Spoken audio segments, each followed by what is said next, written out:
നമസ്കാരം. മഹാത്മ ന്യൂസിലേക്ക് സ്വാഗതം. പിടിച്ചടക്കാൻ ഒരുങ്ങി CPM, അടിച്ചു പിരിയാൻ കോൺഗ്രസും. വലിയ പ്രാധാന്യമുണ്ടായിരുന്ന ലോക്സഭാ തെരഞ്ഞെടുപ്പ് ഫലം പുറത്തു വന്നിട്ട് 2 മാസം കഴിഞ്ഞു. കേരളത്തിൽ ഈ തെരഞ്ഞെടുപ്പിൽ കോൺഗ്രസ് നേതൃത്വം കൊടുത്ത UDFന് അപ്രതീക്ഷിത വിജയം സ്വന്തമാക്കാൻ കഴിഞ്ഞു. മറുവശത്ത് CPM നേതൃത്വം കൊടുക്കുന്ന ഇടതുപക്ഷ മുന്നണിക്ക് ഒരിക്കലും പ്രതീക്ഷിക്കാത്ത കനത്ത തോൽവി ഏറ്റുവാങ്ങേണ്ടി വന്നു. സാധാരണഗതിയിൽ ഒരു തെരഞ്ഞെടുപ്പിൽ വലിയ പരാജയമുണ്ടായാൽ അതിൽ ഉൾപ്പെടുന്ന രാഷ്ട്രീയ പാർട്ടികൾക്കാണ് ആശയക്കുഴപ്പങ്ങളും അങ്കലാപ്പും.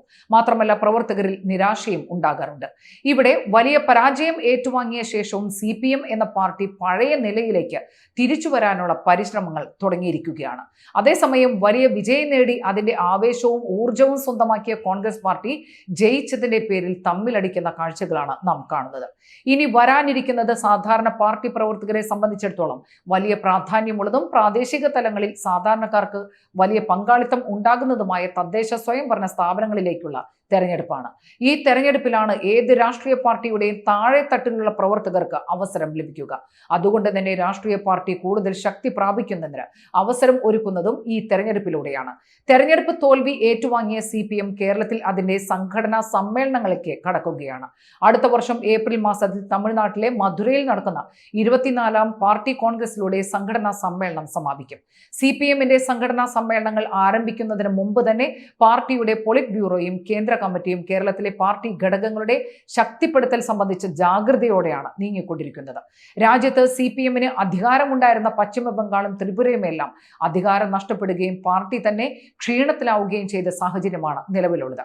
ആകെ അധികാരത്തിലുള്ളത് കേരളത്തിൽ മാത്രമാണ്. അതുകൊണ്ട് തന്നെ കേരളത്തിലെ ഭാവി തെരഞ്ഞെടുപ്പുകളിൽ ഒരു തിരിച്ചുവരവിന് ഒരു തരത്തിലും പാർട്ടിക്ക് പിഴവ് ഉണ്ടാകരുത് എന്ന നിർദ്ദേശം കേന്ദ്ര കമ്മിറ്റി സംസ്ഥാന ഘടകത്തിന് നൽകിയിട്ടുണ്ട്. വരുന്ന സെപ്റ്റംബർ മാസത്തോടുകൂടി പാർട്ടിയുടെ ഘടകങ്ങളിലെല്ലാം യോഗങ്ങൾ ആരംഭിക്കുന്നു. ബ്രാഞ്ച് കമ്മിറ്റികൾ, ലോക്കൽ കമ്മിറ്റികൾ, ഏരിയ കമ്മിറ്റികൾ എല്ലാം യോഗം ചേർന്ന് പാർട്ടിയെ സംബന്ധിച്ചും ഭരണം സംബന്ധിച്ചുമുള്ള വിലയിരുത്തലുകളും റിപ്പോർട്ടിംഗും നടത്തും. ഇതെല്ലാം കഴിയുമ്പോഴാണ് ജില്ലാ സമ്മേളനങ്ങൾ ആരംഭിക്കുക. ഡിസംബർ ജനുവരി മാസങ്ങളിലായി 14 ജില്ലകളിലും പാർട്ടി സമ്മേളനങ്ങൾ അരങ്ങേറും. ഇതുകൂടി കഴിഞ്ഞാൽ കേരളത്തിലെ CPMന്റെ സംസ്ഥാന സമ്മേളനം ഫെബ്രുവരിയിൽ കൊല്ലത്ത് വെച്ച് നടക്കും. ആ സമ്മേളനത്തിലാണ് CPMന്റെ പുതിയ സംസ്ഥാന സെക്രട്ടറിയെ തെരഞ്ഞെടുക്കുന്നത്. ഇത്തരത്തിൽ സംസ്ഥാന കമ്മിറ്റികളുടെ എല്ലാ യോഗങ്ങളും അവസാനിച്ചു കഴിയുമ്പോഴാണ് പാർട്ടി കോൺഗ്രസ് നടക്കുക. പാർട്ടി കോൺഗ്രസിൽ വെച്ചാണ് CPMന്റെ ദേശീയ ജനറൽ സെക്രട്ടറിയെ തെരഞ്ഞെടുക്കുന്നത്. ഇത്തരത്തിൽ ഒരു ദേശീയ പാർട്ടിയുടെ സമ്മേളന സ്വഭാവവും ഘടനയും തീരുമാനിച്ചുകൊണ്ട് CPM കേരളത്തിൽ ശക്തി വീണ്ടെടുക്കാനുള്ള പരിശ്രമങ്ങൾ ആരംഭിച്ചു കഴിഞ്ഞു. ലോക്സഭാ തെരഞ്ഞെടുപ്പിലെ ഫലമാണ് ആ പാർട്ടിയുടെ മുന്നിലുള്ള മുഖ്യ ചർച്ചാ വിഷയം. അതിനോടൊപ്പം ജാതി മത വിഭാഗങ്ങളുമായി പാർട്ടി സ്വീകരിക്കേണ്ട അടുപ്പവും അകലവും സംബന്ധിച്ചുള്ള ചർച്ചകളും നടക്കും. ഇതുകൂടാതെ കേരളത്തിൽ മാത്രം കഴിഞ്ഞ നിയമസഭാ തെരഞ്ഞെടുപ്പിലൂടെ തുടർ ഭരണം സ്വന്തമാക്കിയ CPMന് ലോക്സഭാ തെരഞ്ഞെടുപ്പിൽ കനത്ത പരാജയം ഉണ്ടായത് ജനങ്ങൾക്കിടയിൽ ഭരണവിരുദ്ധ വികാരം ഉണ്ടായതുകൊണ്ടാണ് എന്ന ധാരണകളും വിവിധ സമ്മേളനങ്ങളിൽ ചർച്ചയായി മാറും. CPM എന്നത് യഥാർത്ഥത്തിൽ ഒരു കേഡർ പാർട്ടിയാണ്. അതുകൊണ്ട് തന്നെ നേതാക്കളും പ്രവർത്തകരും പട്ടാള ചിട്ടയോടെ പ്രവർത്തിക്കുന്നവരുമായിരിക്കും.